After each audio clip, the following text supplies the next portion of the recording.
Hai hai, selamat datang kembali di channel aku, Nela Khuril Aini. Hari ini aku bakal membahas putar alur pendaftaran beasiswa PMDSU tahun 2023.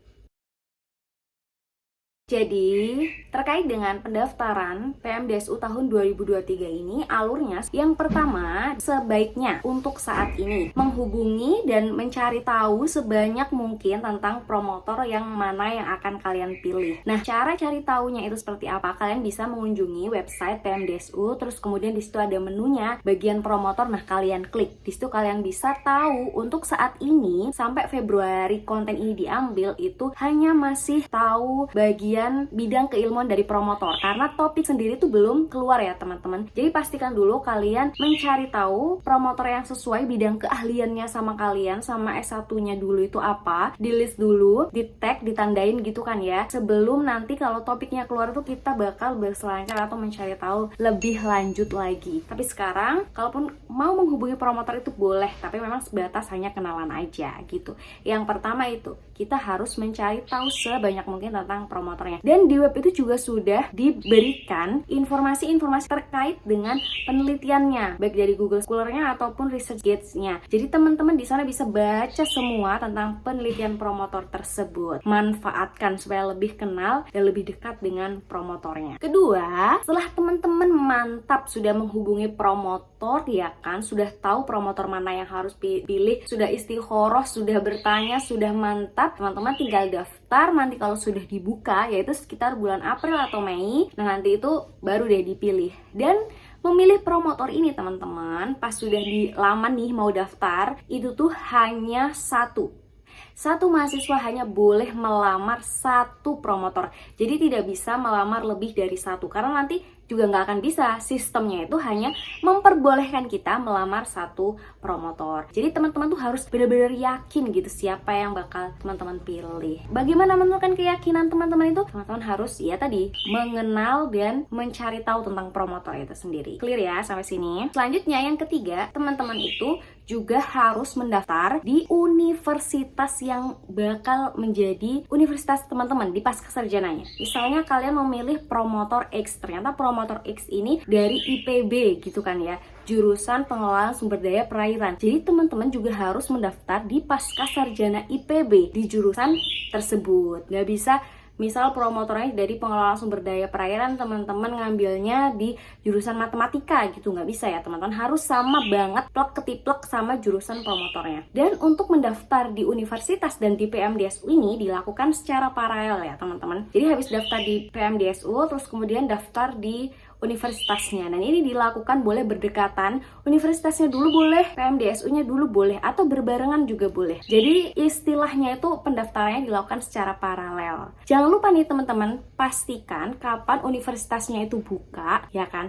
Karena universitas itu biasanya ada beberapa gelombang. Dan kalau bisa ambil gelombang atau bulan yang setelah pengumuman topik promotor ini keluar. Jangan sampai teman-teman sudah daftar duluan nih di universitasnya atau di jurusannya, ternyata kalian tuh daftar di jurusannya nggak sama. Jangan sampai ya teman-teman, harus dipastikan jurusannya itu sama. Kalau dari kasus aku dulu, aku tuh daftar di IPB itu gelombang yang terakhir kalau nggak salah, gelombang kedua sekitar bulan Mei atau Juni, Mei kali ya, April atau Mei. Jadi memang pendaftaran aku waktu itu di IPB itu benar-benar berdekatan banget sama yang PMDSU itu. Aku udah tahu nih promotor aku dari jurusan apa, topiknya apa, udah sesuai banget sama aku daftar di jurusan yang sama dengan beliau. Dan banyak banget teman-teman itu yang nanya, Kak kalau misalnya keterima di universitasnya, tapi nggak keterima PMDSU-nya gimana? Ya nggak apa-apa, mau mengundurkan diri boleh, mau lanjut boleh. Tapi yang jelas di universitasnya itu benar-benar harus dipastikan bahwa kalian juga memenuhi persyaratan universitasnya ya teman-teman. Takutnya teman-teman ini keterima di PMDSU-nya tapi ada persyaratan dari universitas yang teman-teman gak lolos, itu PMDSU-nya juga bakal gak keterima.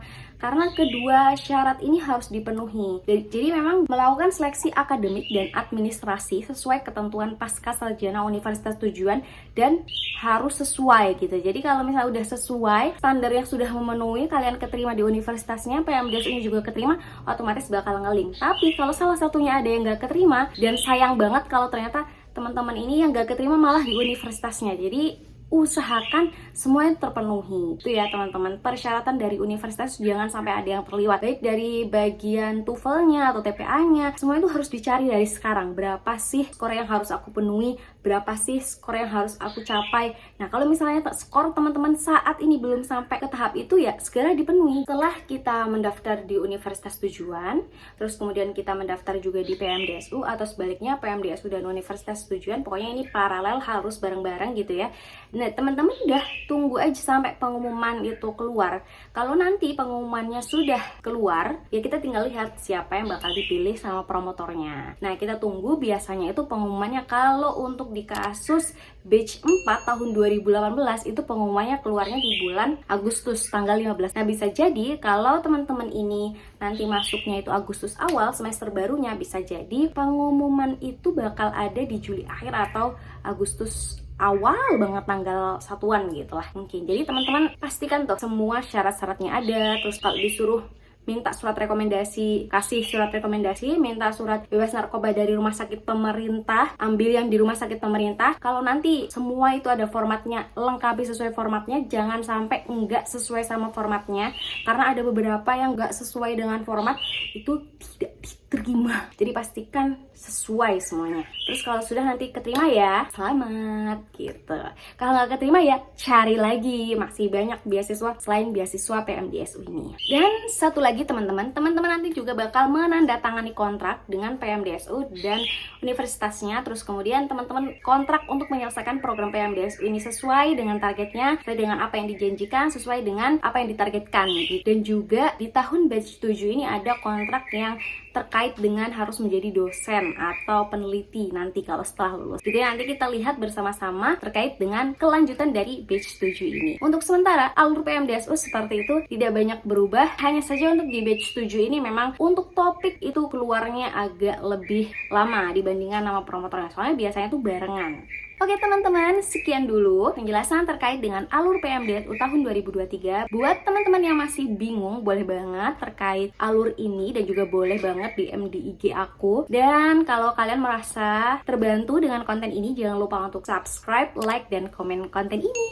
Terima kasih teman-teman, sampai jumpa di video selanjutnya. Bye-bye!